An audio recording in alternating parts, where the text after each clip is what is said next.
Okay, time for another informative video. We're going to be installing exit signs. Need them in every building near the exit. We're going to show you two different models. This is the wall mount type, and the other is going to be ceiling mount. So first, of course, knock out where your screws are going to go.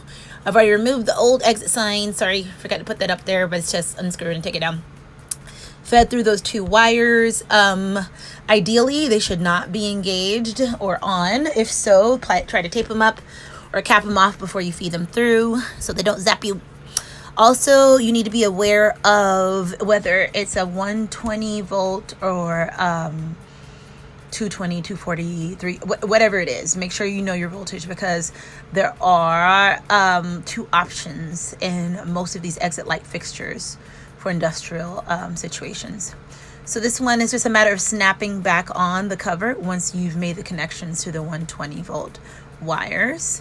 This is the ceiling mount. Of course, if you guys have any questions, please put them down below, because I've been doing these so long, sometimes it just seems like I'm going like A, B, C, D. So I don't want to patronize you.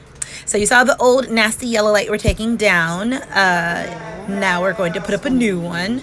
Do realize that in my case, I could have the exit sign on one side and leave the blank on the back, but you will need the second exit part if you are going to be mounting it in place where you can see both sides. And you'll see what I'm talking about. Mine is facing the door, so there's one side that no one can see anyway. So that one I didn't bother to put the exit sign on, if that makes sense. The transparent part of the sign.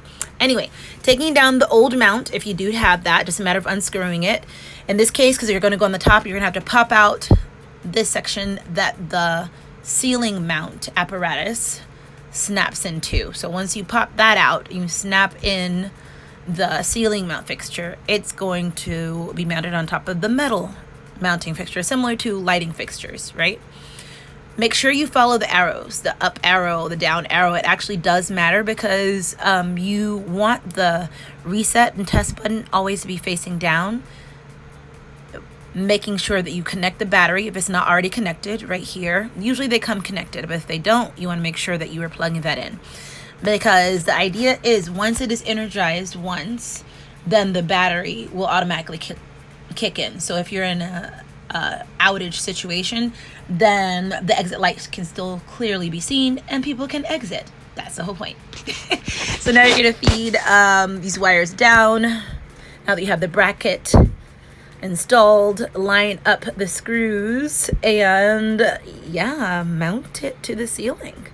You're going to make your connections. In this case, it's red to black, white to white. The other one has gray is a neutral, but it still was 120 volts. So just make sure that you are following the correct wiring diagram for your voltage situation. And here is our exit sign. The cover snaps right on. It's in place, and now people can exit. Thank you guys for watching. If you have any questions, please leave them down below. Hit the notifications bell for another useful video, and let me know if there's anything in particular you'd like to see. Ciao for now.